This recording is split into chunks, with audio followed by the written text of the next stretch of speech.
What is happening, reptile geeks? With Christmas now just only a few days away, it's the season of giving, and a lot of kids, are getting all sorts of cool Christmas gifts, whether it's like little toys, or sports artifacts, or board games, or even video games as well.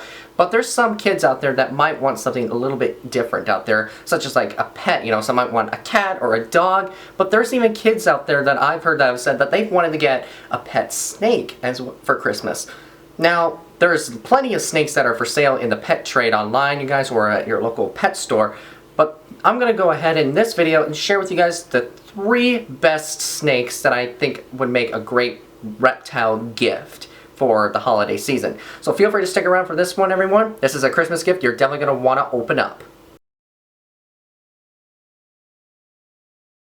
When it comes to choosing a pet snake as a Christmas gift for the holiday season, everyone, it can be very difficult for a parent to choose which one would be a really great one for my kid. Now, for somebody that doesn't have any kids, I don't have any, it would probably have to come down to 3 of these unique snakes that I'm going to start with. With number 3 off the list, everybody, I'm going to start with, it's literally the most common pet snake in the pet trade, ball pythons. Ball pythons have been bred countlessly here in the continental here US in the pet trade for decades, and there are literally hundreds and hundreds of different ball python morphs on the market, literally almost anywhere on the internet. No matter what reptile breeding website you go on, you will always find different ball python morphs on there, and a variety of different prices for them as well. Now, when it comes to ball pythons, everyone, ball pythons are obviously in the family of the Pythonidae, which originates for like large constrictors in particular. Now, there are actually dozens and dozens of different species of pythons found all around the world, and ball pythons are known for being the best python species on the pet trade. So, and the reason for that is not only is because of how so many different colors they come in, but it's actually because of also how small they stay, roughly about 3 to 4 feet in length, and they are known for having a very docile temper as well. And normally, most of the time, when a ball python is usually in distress, it usually will curl itself into a ball, which is why they call them ball pythons. Now, ball pythons are just literally such an easygoing snake, everyone, that I have literally seen hundreds of them in captivity, showing very calm personalities. Even when they're being handled, they'll usually just stay curled up into a ball most of the time as you hold them in one hand. But once in a while, a little baby ball python might get a little cantankerous and might take a little nip at you. They are known for being very easy to contain as well for care requirements. Minimum size enclosure for a ball python for an adult, I would say, would be about a 40-gallon terrarium. I have a couple of terrariums here that are actually 20 gallons, but they do not have a ball python in them. Now, and like I said, they only get about 4 feet long, so like I said, minimum size-wise is 40 gallon, but if you want to go bigger, that's totally fine. Now, when it comes to food, as babies, ball pythons are going to be feeding on small fuzzy mice when they're babies. Now, as a newborn ball python, you probably want to feed the newborn once every like 5 to 7 days, but then towards subadult, you might want to feed one once every 7 to 10 days. And once you get to maturity adult to a maturity size, probably once every 14 days is probably the best thing to do. It's obviously divided up wise to actually feed your ball python something different as it gets older, from small sizes, probably like I said, fuzzy mice, maybe medium mice, and then once it gets towards to subadult size, you might want to start feeding us small fuzzy rats, and then once it gets towards to adult size, it doesn't hurt to offer it either a large mouse or, like I said, a small rat. When it comes to bedding, everybody, normally most of the reptiles I have here are on coconut fiber bedding, and that's a totally good bedding to use for your ball python. But if you want to use like aspen sandy chips, like what I use for a few of my animals also, that's totally fine. But one bedding I highly do not recommend adding sand, everyone. Sand is just really, really bad for your pet reptile because it can get so ingested in a snake's mouth so easily, because a snake's mouth inside of you guys is covered with a lot of saliva. For example, a ball python, if you have it in a terrarium with a sand bedding completely covered in sand, and you offer a freshly thawed out rodent, and it takes that rodent right away, everybody, and if the rodent still has some wet fur on it, all that wet fur is going to absorb all that sand particle right onto the fur, and the snake's going to ingest all that sand particle, and it's going to not be very good for your pet snake. Ball pythons, I definitely think they are definitely on that list, everyone, but that's not number 1 on this list. But now we're going on to number 2. Before we continue on any further with this video, everyone, I want to make a disclaimer. It's always also important, if you're not exactly sure on like exactly what size the enclosure of your snake needs, or what the source of what the temperature in the enclosure needs to be for its heat source, ask a professional reptile breeder online, you guys. They are not afraid to answer your questions. And also, since now we have internet, everybody can access the internet now, and Google is free to use. It's always a good idea to also go search online and find many articles as you can to find out which one is probably the most accurate and where I can actually trust it, more worthy of. You know, a lot of websites, they might have something slightly different to say than compared to what you hear on another article. That's totally common and stuff these days on the internet, but most of it's pretty accurate wise when it comes to reptile care article stuff. So if you guys are not sure of exactly what I'm trying to explain here, feel free to do so and go ahead and search online, everybody. It will help you a lot to do a lot of research. And even some reptile breeding websites, everybody, also do have some pet care guides if you guys want to check them out too. As a matter of fact, I'll actually leave a couple of them down below just for a link in the description if you guys are interested in any of these animals in the future as a gift. But also, one more disclaimer to you guys, just remember, these are gifts and they are not like a one-time thing. These are animal commitments, everybody. People are making a commitment to take responsibility of, whether you're a kid or an adult. This is something that you guys can't just think of it as just a random Christmas gift, as a toy or anything like that. Called responsibility and taking great proper care, because this is a commitment that somebody is taking on, and if they don't make that commitment, then they should not be getting a pet reptile. Number 2. Corn snakes. All of you guys that have watched my videos in the past over the years know that I actually own a couple of corn snakes myself. Right behind me, oh, you guys can't even see it, it's literally at the bottom of the frame here, is my 3-foot tall skyscraper terrarium that has my first corn snake that I actually purchased at a reptile show several years ago, my girl Ariel, which her morph is a ghost corn snake. Now, just like ball pythons, corn snakes have also been in the pet trade for decades, and there are tons of different corn snake morphs that have been created, and they are super easy to afford. A normal type corn snake in your pet trade, everybody, will probably cost you about depending on where you're looking at online, $20–$30 on average.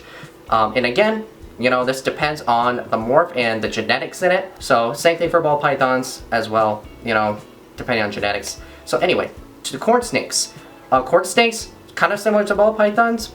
They are known for being pretty docile snakes too. As babies, they're actually very timid, and they might get a little bit more defensive because they're so little, and they are obviously more vulnerable than their adult counterparts. Thankfully though, when they're babies, they're pretty much harmless. Well, corn snakes in general are pretty harmless since they're not venomous. Corn snake wise, as babies, they obviously, on a diet, they are rodent eaters both in the wild and in captivity. So for baby corn snakes, I highly recommend starting with frozen thawed fresh Pinky Mouse, and feed one once every 5 days, because these guys are going to probably start out be a little bit timid about taking food, but after a few tries and offering some meals, eventually they're just going to actually just go for the charge and constantly are going to be literally inhaling them one at a time. And then when you actually get towards to like a sub-adult size between like 12 to 16 inches, you might want to size it up, going from probably towards the end up to medium mice. You want to start offering it a meal then once every 7 days. Once your corn snake eventually after a few years starts to reach to maturity, to adulthood,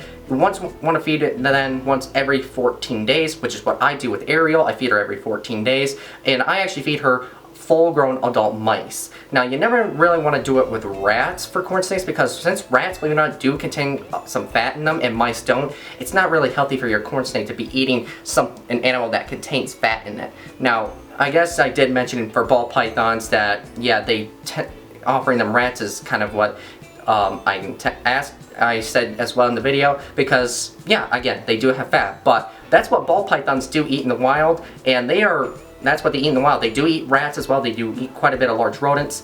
But like I said, it's always important to keep a proper schedule for your pet reptile. Never a good idea to overfeed your animal once every other day, because even though if your pet reptile shows like it's showing signs like it's hungry, but it's pretty healthy and it's not dehydrated, not underweight, definitely not a good idea to go ahead and just offer it another meal again after at least no more than a week minimum, depending, like I said, the species and the size of the animal. So with that, it's important. Now, on to caging for your corn snake. Now, when it comes to a baby corn snake, minimum size enclosure is 10 gallons. Now, towards to an adult size, minimum and very, very minimum is 20 gallons. For an adult, if you want to go 40 gallons, 40 gallons is actually a pretty better option to go with, but some people say bigger is better, and that's not always a bad thing whatsoever, depending on how much square feet and space that you have in your place. Now, when it comes to bedding, same thing like I said for my the ball python situation. Typically any bedding except sand is a good idea. It's not a bad option. For my corn snakes, I actually do both use aspen chip bedding and cocoa fiber bedding because it's very dry, it's not really that dusty, it's pretty easy to clean as well, to be totally honest with you. I'm starting to get a little hot in this sweater. I think I'm gonna have to take this off here, I don't know. But then again though, I like it. I really like the sweater. I bought this from Brian a few years ago. Okay, sorry, I'm getting off topic here, everybody. I'm sorry. Now, onto lighting, everybody. Obviously, when it comes to temperature for heating sources for corn snakes, on average, the temperature daytime high should be between like 75 and 80 degrees Fahrenheit for your average high. Hot spot should be between somewhere at least 85 degrees. If not, probably up to 90 is probably your best option. Now, on the cool side, you want it between 60 and 65 degrees. Now, as for my animals, I always usually put their lamps on one side of the enclosure where they can have one side that's really warm, and then on the other end it could be slightly cooler by several degrees. Here in this room, it's clearly warm because I got all their lights on in here. They're absolutely doing perfectly fine. They are doing very well. Lots of good feeding out here, and I do clean their water bowls on a regular basis, and also provide them the right food and nutrients that they really do deserve. Now, let's say you have a subadult corn snake, but it's also known for being pretty defensive and not quite used to being handled. It's obviously a good idea to have just a standard precaution, have a little snake hook on you as well, and some rubber gloves if you're not comfortable handle your pet's defensive snake with your bare hands. That's totally fine. But it's always important to make sure you're socializing with your pet snake, everyone, because if you don't really take your animal out too often to handle it and actually socialize with it too often, there's a good chance that animal is not going to really gain your trust that much, and it's not going to be, not going to be able to tame out whatsoever as it gets older. I think like 1 or 2 of my animals here are not really known for being handleable friendly too much, but they don't really seem to bite though. It's just they're really turned on when it comes to feeding time. They think a lot of times it's feeding time, but I always use standard procedures and always use techniques to get them off the road of being off food. But yeah, corn snakes, definitely a great species to have on your list if you are not sure of which one to pick out as a Christmas gift. Finally, down to number 1, everyone, California kingsnakes. Now, California kingsnakes, everyone, are absolutely a bucket list snake. I actually, myself, for years and years have debated on whether or not I should get one or not. Even though I don't have one in my possession, I can't still rule it out in my future collection, everyone. Now, California kingsnakes, obviously, their name tells you where they originated from. California kingsnakes, believe it or not, in the pet trade, they've actually come in a variety of also different colors as well. There's like striped calkins, there's lavender calkins, there's albino calkins, there's even albino striped calkins as well in the pet trade too. Now, I don't know if there are scaleless calkins yet. I don't know. I know there's scaleless corn snakes and scaleless ball pythons, but scaleless calkins I don't think exist yet, but I could be wrong on that. Anyways, California kingsnakes have been in the pet trade for at least 20-something, almost 30 years, and they are absolutely an amazing snake to have, you guys. A lot of people see them with that black and white bands all over their body. It's amazing looking too. It's just absolutely this unique looking snake. Now, California kingsnakes as babies, just like corn snakes, they're very similar in personalities.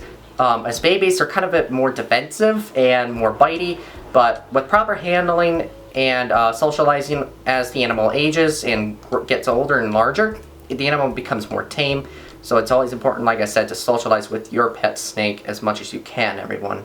Otherwise, you're just going to have a pretty grumpy animal 24/7 on your hands. So now, California kingsnakes in the wild, they actually, believe it or not, kind of have a variety of different prey items, usually from small lizards to rodents, and believe it or not, yes, their name suggested, kingsnakes, they do eat other snakes in the wild, including rattlesnakes. Now, in captivity, however, though, California kingsnakes that are born in captivity, they are put on a rodent diet only, so they only eat mice, because why would somebody in captivity, have a captive-produced calkine feed it a lizard or a dead venomous snake? But anyways, they are super easy to maintain as well, just like the other 2 snakes I mentioned, and they don't require too much care. Said, there's always a catch. Now, when it comes to feeding time as babies, you want to feed it once every 5 days, some frozen thawed pinky mice, but then towards subadult, once every 7 to 10 days, and then an adult, once every 14 days. Now, it's important too, like I said, do not overfeed your snake, you guys. It is not healthy for your animal whatsoever because it will the risk of obesity and the risk of reducing its lifespan. With that, so now moving on to caging. Now the minimum size enclosure for a California Kingsnake, minimum, at least the minimum is 20 gallons, but I would recommend starting for an adult at least a 40 gallon, but for a baby one, at least 10, maybe 15 gallons. But even for subadults to an adult, I would go at least 40 gallon. If you want to go bigger, totally fine. I've heard a lot of people have said that for any colubrid snake that gets like 4 or 5 foot long, at least minimum 40 gallon if you want to go bigger. Again, if you guys are interested in a certain morph, feel free to actually go online and type in California Kingsnakes for sale, and there will be a few different websites on the list that will have links for you guys to check out. And like I said, if you guys are having a hard time still understanding all this information I'm giving out, you guys can also go online and actually do some homework on this. Or if you guys want to reach out to a professional reptile breeder, you guys can do that as well. I actually know a few of them myself. If you guys have any questions you guys want to ask me, feel free to ask a question down in the comments below. And I'm going to go ahead and conclude this video, everybody. So before I go, feel free to smash that like button. And I'm going to go ahead and let you guys all go home now. Happy holidays, everybody. And I will see you guys in the next year.